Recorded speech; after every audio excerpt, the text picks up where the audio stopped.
The salty air blew through his long blonde locks as he stood on the bow of his ship.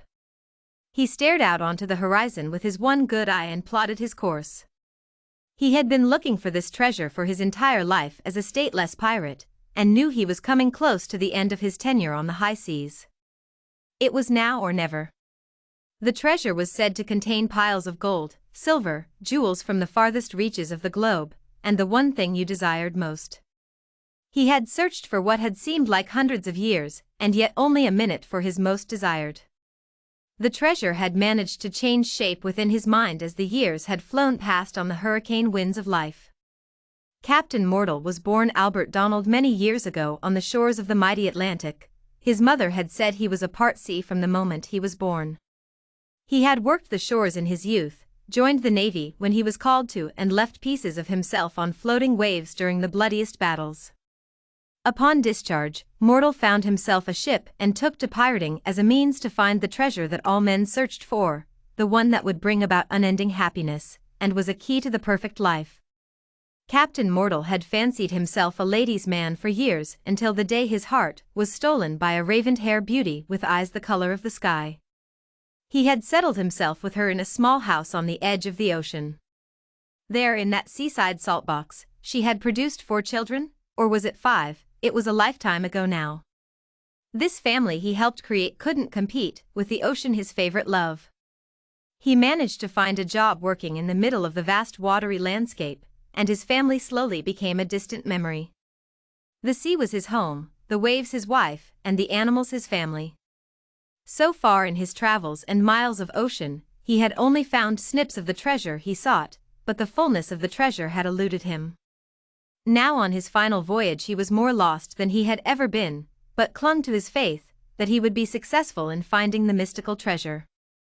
He closed his eyes and enjoyed the spray of mist from the upturned ocean on his face as they made their way towards the treasure's final resting place. "Fair seas and following winds, Captain." His newest deckhand greeted him. Although Captain Mortal couldn't seem to recall his name, he smiled in welcome to the deckhand as he accepted the mug of steaming coffee he offered. "Are we close to the land where the famed treasure lay?" Captain Mortal nodded.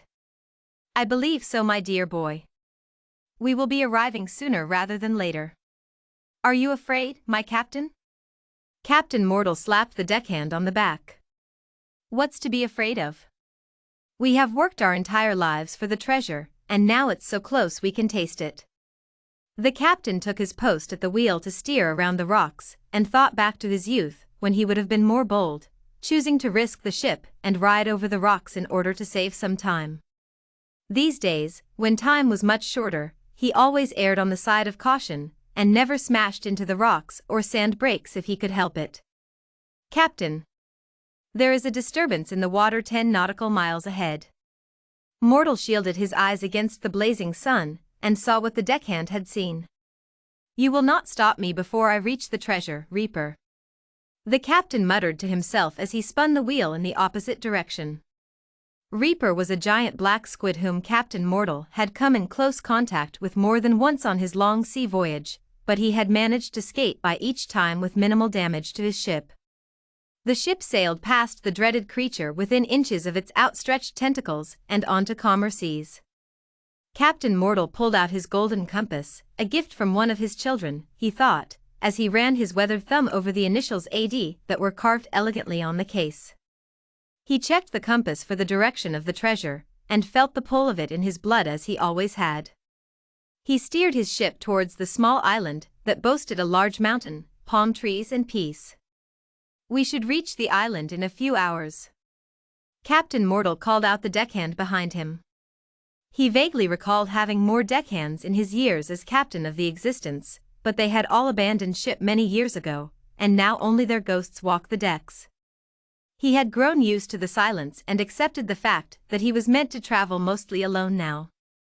They sailed through the rest of the afternoon, and into the dusky nightfall.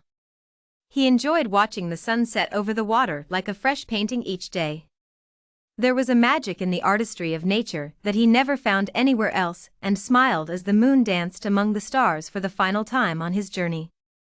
The treasure was in reach, and for him it had been a long, perilous journey. Anchors away.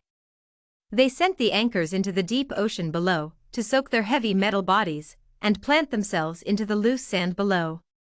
The two of them, Captain Mortal and his faceless deckhand, climbed aboard a rowboat, and using their excitement to energize them, they made their way towards the sandy beach of the lost island.